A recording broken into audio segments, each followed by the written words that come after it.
السلام علیکم ورحمۃ اللہ وبرکاتہ۔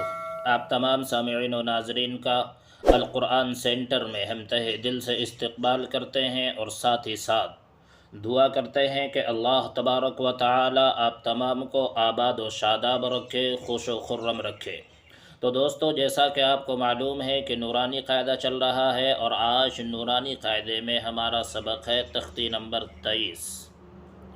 تو سبق شروع کرنے سے پہلے آپ سے ایک درخواست کرتا چلوں کہ اگر آپ ہمارے چینل پر نئے ہیں تو پلیز ہمارے چینل کو سبسکرائب کیجئے اور دوسروں تک ہماری ویڈیوز کو پہنچانے میں ہماری مدد کیجئے۔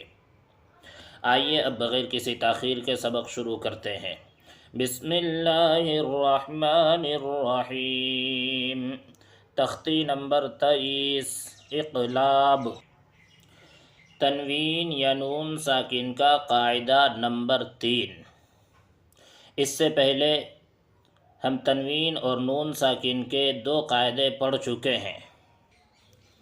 دیکھیے، تنوین و نون ساکن کا قاعدہ نمبر 1 یہ ہے، اور تنوین و نون ساکن کا قاعدہ نمبر 2 یہ ہے۔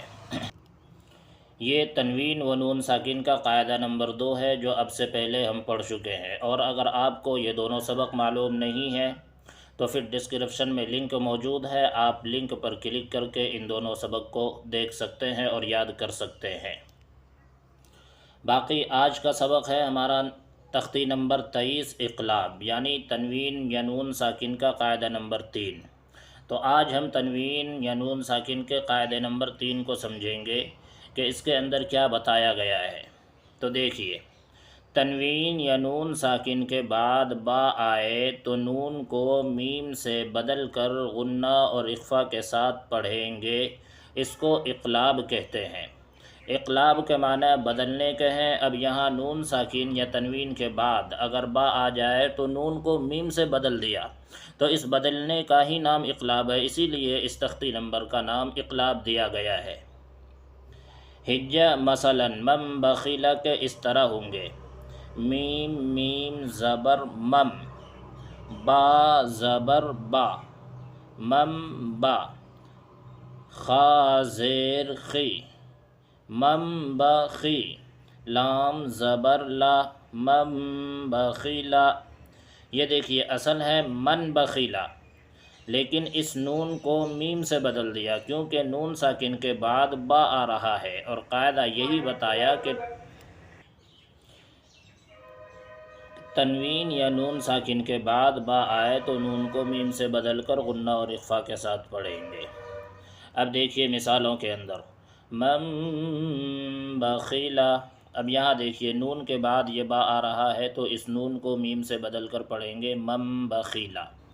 لنسفعا بالناصیہ، اس میں بھی اقلاب ہوگا کیونکہ دیکھیے تنوین کے بعد با آ رہا ہے، اس لیے اس تنوین کو میم سے بدل کر پڑھیں گے، جیسے لنسفعا بالناصیۃ من بین الصلب۔ یہاں بھی دیکھیے اقلاب ہوگا کیونکہ نون ساکن کے بعد با آ رہا ہے تو اس نون کو میم سے بدل کر غنہ اور اخفا کے ساتھ پڑھیں گے، جیسے من بین الصلب۔ کرام بررۃ، یہاں بھی دیکھیے تنوین کے بعد با آ رہا ہے، اس لیے اس تنوین کو میم سے بدل کر پڑھیں گے۔ من بعد، اس میں بھی دیکھیے نون ساکن کے بعد با آیا ہے تو اس نون کو میم ساکن سے بدل کر پڑھیں گے، اور اس کو اقلاب کہتے ہیں، جیسے من بعد مطہرۃ بأیدی سفرۃ۔ یہاں بھی دیکھیے مطہرۃ بأیدی میں اقلاب ہوگا کیونکہ تنوین کے بعد با آ رہا ہے تو اس تنوین کو میم ساکن سے بدل کر پڑھیں گے۔ بذنبہم، اب یہاں بھی دیکھیے بذنبہم میں اقلاب ہوگا کیونکہ یہ نون ساکن ہے، اور اس نون ساکن کے بعد یہاں با آیا ہوا ہے تو اس نون کو میم سے بدل کر پڑھیں گے، جیسے بذنبہم۔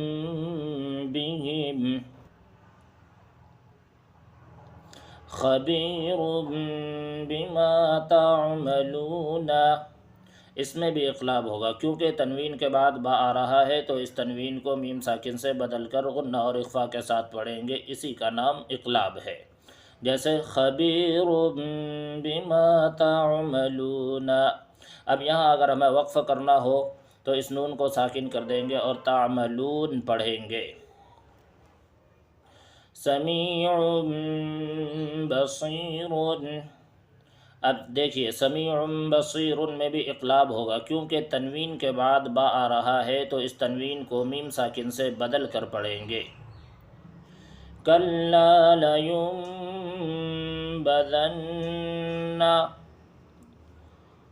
اب یہاں بھی دیکھیے لینبذن میں اقلاب ہوگا کیونکہ یہ نون ساکن کے بعد با آ رہا ہے تو اس نون کو میم سے بدل کر لینبذن کے بجائے لیبذن اس طرح پڑھیں گے اور اسی کا نام اقلاب ہے۔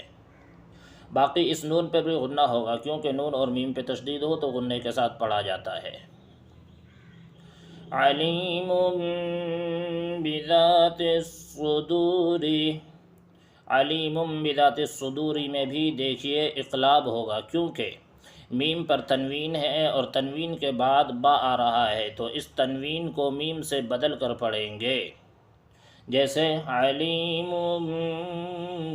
بذات الصدور، رجع بعید، یہاں بھی دیکھیے اقلاب ہوگا کیونکہ تنوین کے بعد با آ رہا ہے تو اس تنوین کو میم ساکن سے بدل کر غنہ اور اخفا کے ساتھ پڑھیں گے، اسی کا نام اقلاب ہے۔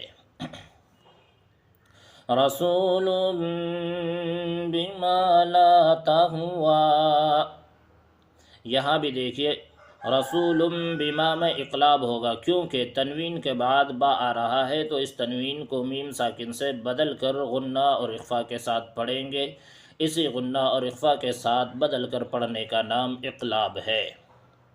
تو آج کے سبق میں بس یہی بتایا گیا ہے کہ اگر تنوین یا نون ساکن کے بعد با آ جائے تو نون کو میم سے بدل کر غنہ اور اخفا کے ساتھ پڑھیں گے، اس کو اقلاب کہتے ہیں، جیسا کہ آپ نے مثالوں میں دیکھ لیا۔ تو اگر اس طرح آپ نے سمجھ کر پکا یاد کر لیا تو قرآن کریم کا پڑھنا آپ کے لیے بہت ہی آسان ہو جائے گا۔ امید کرتا ہوں کہ آپ کو یہ سبق بہت اچھی طرح سمجھ میں آ گیا ہوگا۔ مزید ایک درخواست کرتا چلوں کہ اس کو اپنی فیملی، اپنے یار اور دوستوں میں شیئر کیجئے تاکہ آپ ہی کی طرح وہ بھی نورانی قاعدہ سیکھ کر قرآن کریم پڑھنا سیکھ سکے، اور یہ شیئر کرنا، لوگوں تک پہنچانا، لوگوں کو قرآن کریم پڑھنے کی دعوت دینا آپ کے لیے ذخیرہ آخرت بن جائے اور یہ آخرت میں نجات کا ذریعہ بن سکے۔ بس اسی بات کے ساتھ ہمیں اجازت دیجیے، پھر ملیں گے انشاءاللہ اگلے سبق کے ساتھ۔ تب تک کے لیے خدا حافظ۔ السلام علیکم ورحمۃ اللہ وبرکاتہ۔